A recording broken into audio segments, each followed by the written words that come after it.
këtë edicion do të ndiqni. PDK Aleanca vazhdojnë aksionin për thirrjen e vazhdimit të seancës konstituive të Kuvendit.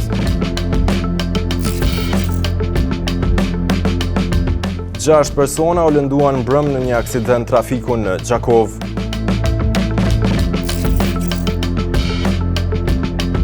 Nga Insidious tek Spa Weekend, 2 premiera në kino Hyrjehana. Përshëndetje. Po fillojmë edicionin qendror të lajmeve këtu në televizionin Syri. Deputet nga Partia Demokratike e Kosovës dhe nga Aleanca edhe gjatë ditës së sotme kanë vazhduar aksionin para dyerve të qeverisë së Kosovës.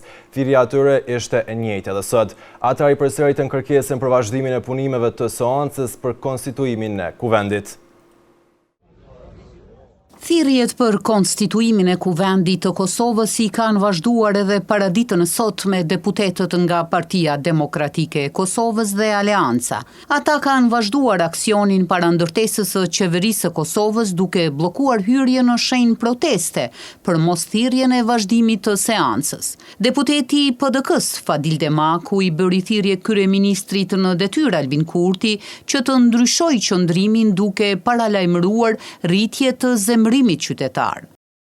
Ne i bëjmë thirrje që sa më shpejt të ndryshoj këtë qëndrim, sepse në këtë formë, nëse vazhdohet edhe me tutje, zemërimi i qytetarëve do të rritet dhe për pasojat, përgjithësitë do t'i bartë ai në ditët në vazhdim. Ndërsa deputeti i Aleancës Besnik Tahiri ka kritikuar qeverinë në detyrë duke akuzuar për shkelje të vazhdueshme kushtetuese. Një ndër shkeljet më të mëdha zinxhirore historike ka ndodhur në udhëheqjen e një partie e cila siç po shihet po shtruk dikun në zyret veta dhe e cila vazhdon me qenë recidiviste në shkelje kushtetuese. Historia do të tregon se një kabinet qeveritar i përbër prej 21 antarëve e prej tyre 17 njerëz janë mbetuar si deputet dhe 17 njerëzve nuk ju vjen marrë me shkuë prej Kuvendit në ministri me ushtru funksione dyfishta kundërlidhshëm. Ndërkohë gjatë pasditës, Partia Demokratike e Kosovës mbajti edhe një konferencë për media në të cilën ka folur për zhvillimet politike në vend. 3 vetura mbrëm rreth orës 23 u përfshin një aksident komunikacioni të ndodhur në rrugën Washington në Gjakov, ku përpasoj u lënduan disa persona. Në raportin e policisë citohet se një person është ndaluar për 48 orë, ndërsa rasti është duke u hetuar.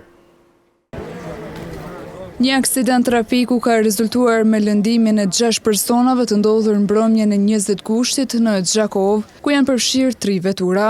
Sipas informatave të dhëna nga Vlera Krasniqi, zëdhënëse për informim në Drejtorinë Rajonale të Policisë në Gjakov, aksidenti ka ndodhur rreth orës 23 në rrugën Washington. Sipas asaj aksidenti, deri më tani janë raportuar 6 persona me lëndime trupore, të cilët kanë marrë trajtim mjekësor. Në vendin e ngjarjes ka ndalë njësitet relevante të policisë së Kosovës, të cilat kanë kryer veprimet e nevojshme hetimore. Në koordinim me prokurorin e shtetit, është iniciuar rasti aksident trafiku, ndërsa një person është ndaluar për 48 orë.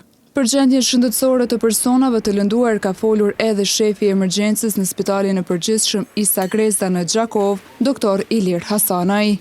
Mbrëm rreth orës 11:05 minuta, kanë ardhur në cilë 5 aksidentum. Gjithë pacientëve ju kanë kryer ekzaminime dhe trajtime nevojshëm. Pas ekzaminimeve ka rezultuar që 2 pacientë kanë qenë në gjendje matrone, dashur me transferu në Prishtinë për trajtim të mëdhenj, kurse 3 tjerë janë në gjendje më të lehtë dhe janë liruar shpejt. Pas një sezoni të ngarkuar në komunikacion, Drejtoria Rajonale e Policisë në Gjakov u bën thirrje të gjithë pjesëmarrësve në trafik që të tregojnë kujdes të shtuar, të respektojnë rregullat dhe shenjat e komunikacionit, si dhe të përshtatin shpejtësinë me kushtet në rrugë, me qëllim të parandalimit të aksidenteve dhe ruajtjes së sigurisë të gjithë qytetarëve.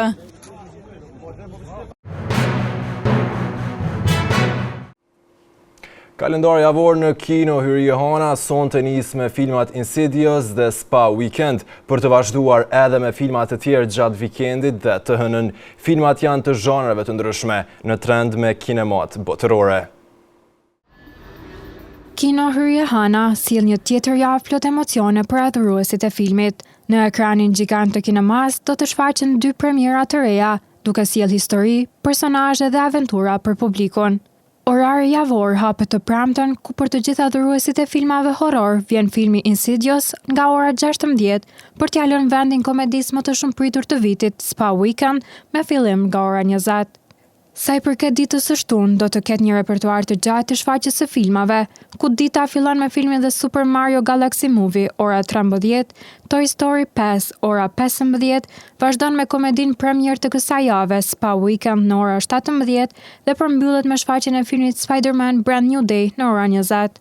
Dita diel fillon me filmin Minions and Monsters, ora 13, pastaj me filmin Moana, ora 15, vazhdon me filmin The Odyssey, ora 17 dhe përmbyllet me komedin Spa Weekend në ora 20. E hëna sjell një program fantastik filmash që nis në orën 14 me filmin The Odyssey. Më pas shfaqet filmi Spider-Man Brand New Day në orën 17 dhe për të përmbyllur orarin javor shfaqet filmi horror premier Insidious në orën 20.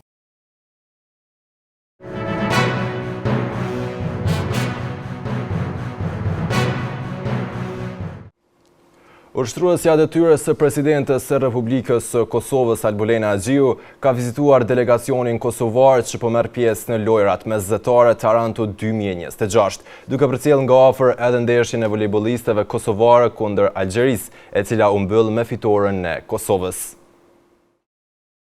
Kombëtarja e Kosovës në volejboll për vajza ka shënuar fitoren e parë në lojrat mesdhetare Taranto 2026. Dardanet dhuruan një paraqitje të sigurt të bince, duke mposhtur Algjerinë 3-0 në ndeshjen e dytë të grupit B. Kosova nisi ndeshjen me ritëm të lartë, duke fituar setin e parë 25-19, e përsia vajzave të Kosovës u thellua në setin e dytë, të cilin e dominuan nga fillimi deri në fund për ta fituar 25-10. Kosova e kontrolloi edhe setin e tretë dhe me rezultatin 25-14 siguroi fitoren e pastër 3-0. Pas humbjes nga Greqia në ndeshjen e parë, kjo është fitoria e parë e Kosovës në këtë edicion të lojrave mesdhetare. Në mbështetje të volejbollistëve dardane në këtë përballje ishte edhe ushtruesja e detyrës së presidentes Albulena Xhiu. Republika e Kosovës për herë të parë ka ekipin më të madh që ka pasur ndonjëherë. Pra me 163 sportistë në 21 sporte dhe sot erdhëm këtu për ta parë një lojë të jashtëzakonshme të vajzave, volejbollistëve tona dhe ku arritën fitore dhe unë i urova atyre shumë suksese në ditët që i kanë para vetes, edhe kërkova nga ato që ta japin më të mirën nga vetja, sikurse edhe sportistë të tjerë. Asnjëherë nuk mund të shkputemi nga zhvillimet në Republikën e Kosovës, sidoqoftë është moment i rëndësishëm për Republikën e Kosovës që jemi këtu edhe përpiqemi maksimalisht që të jemi sa më afër sportistëve tanë, e ndoshta kjo na bën që të shkputemi pak nga zhvillimet aktuale në Republikën e Kosovës. Kosova vazhdon garën në grupin B, ku pjesë janë edhe Greqia, Algjeria dhe Maqedonia e Veriut. Prej mbrëmës, përdashësit kanë edhe një adresë të re. Sport Lounge Tribuna është hapur në një lokacion shumë të përshtatshëm për të gjithë. E gjendur pranë stadiumit të qytetit, tribuna sjell një koncept të ri sportiv që i kishte munguar qytetit. Pranë stadiumit të qytetit ka hapur dyert lokali më i ri në Gjakov, Tribuna. Nata e parë ka nisur me prerjen simbolike të shiritit dhe një spektakël fishekzjarresh. E konceptuar si një adresë për sportdashësit, tribuna sjell një frymë krejtësisht sportive. Ekranet e mëdha televizive do t'jenë gati për të transmetuar ndeshjet kryesore. Por për të sportit, ky ambient hap dyert për të gjithë pa dallim. Përveç ambientit të brendshëm, terasa jashtme i jep një tjetër dimension lokalit, duke mirëpritur çdo që kërkon një moment relaksi. Përshtypjet e parë të këtë pranishmit ishin mjaft pozitive. Për ta, ky është një koncept që i ka munguar Gjakovës. Për mua ishte kënaqësi më ardh për këtë ambient të ri që ka ardhur në qytetin tonë. Mendoj që i ka munguar një ambient i tillë qytetit për shkak se e afron komunitetin sportdashës po edhe familjen, që me pas një ambient ku komuniteti mundet më bashku për aktivitetet të ndryshme, jo veç për dashnin ndaj sportit. Më ka pëlqyer detajet mrena që kam mujt me i pa deri tash, ka pëlqyer koncepti i menysë dhe ushqimeve, mendoj që krejt këto e ngjizin një koncept pak më ndryshe që ka qenë deri tash në qytetin tonë. Për disa të tjerë, atmosfera e veçantë e tribunës të sjell ndjesinë e ambienteve moderne amerikane. Kjo ambienta më ka lënë përshtypje të madhe, se për shembull kam ardhur prej New Yorkit këtu, edhe kjo ma çon shumë mallin e New Yorkit, edhe është vend familjar, edhe është ambienta, edhe atmosfera, edhe estetika shumë e bukur. Është shumë vend i mirë për komunitet, familjar, gjithë për gjithë, edhe valla më ka lënë përshtypje shumë të mirë. Dyert e lokalit tashmë janë të hapura për të gjithë ata që duan të përjetojnë pak stil amerikan në mes të Gjakovës. Me dekorin e tij sportiv, menynë e veçantë dhe terasën e jashtme, tribuna sjell një koncept të ri në gastronominë e qytetit.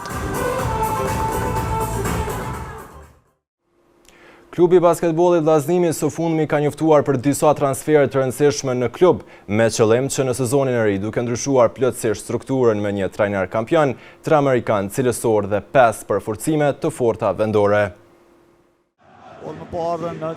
Klubi basketbollit Vllaznimi ka ndërtuar një skuadër tejet konkurruese për sezonin e ri 2026-2027, duke ndryshuar plotësisht strukturën me një trajner kampion, 3 amerikan cilësor dhe 5 përforcime të forta vendore. Në krye të skuadrës është trajneri Alek Jonchevski, me përvojë të gjatë në basketbollin evropian dhe në drejtimin e përfaqësuese së Maqedonisë së Veriut.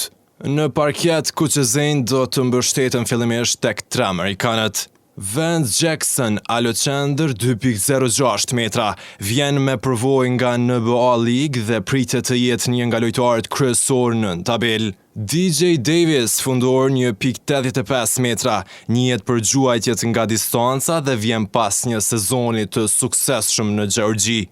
Kentrell Pullian, organizator 1.83 metra, e njihet tashmë basketbollin kosovar pasi sezonin e kaluar luajti me Rahovecin.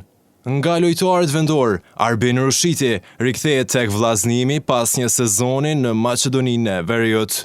Meriton Ismaili, alo dhe reprezentuesi i Kosovës A, sjell përvojë nga Prishtina, Peja dhe Bashkimi. Fatlind Shoshaj, organizator, vjen me përvojë nga Peja, ku edhe kishte fituar titullin kampion të Kosovës si Gal Prishtina dhe Belgjika. Adriani Bishi, qendër 2.04 metra dhe reprezentuesi i Kosovës U20, do të jetë një tjetër opsion në tabel. Ndërsa Adhurej Maliaj, fundor, vjen pas një sezoni të suksesshëm me Dritën, ku shpall kampion i ligës së parë. Vllaznimi ka prezantuar edhe fanellat e reja, me dizajn modern dhe identitetin tradicional kuqezi, me skuadër të riformuar dhe ambicie të reja. Vllaznimi është gati për sezonin 2026-2027. Në vazhdim të ndjekim parashikimin e motit për ditët në VM.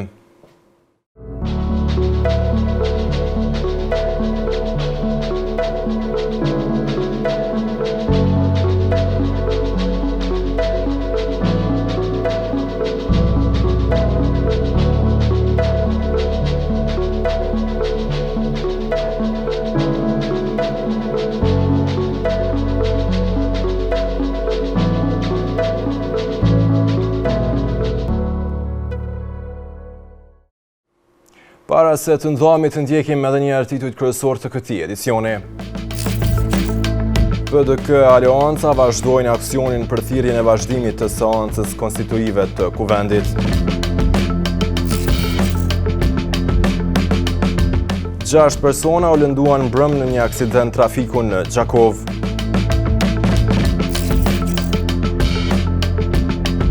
Nga Insidious tek Spa Weekend, 2 premiera në kino Hyrje Hana. Këtu merr fund ky edicion qendror lajmeve. Ju mund të vazhdoni të na ndiqni në televizionin Syri si dhe në rrjetet tona sociale. Mirupafshim.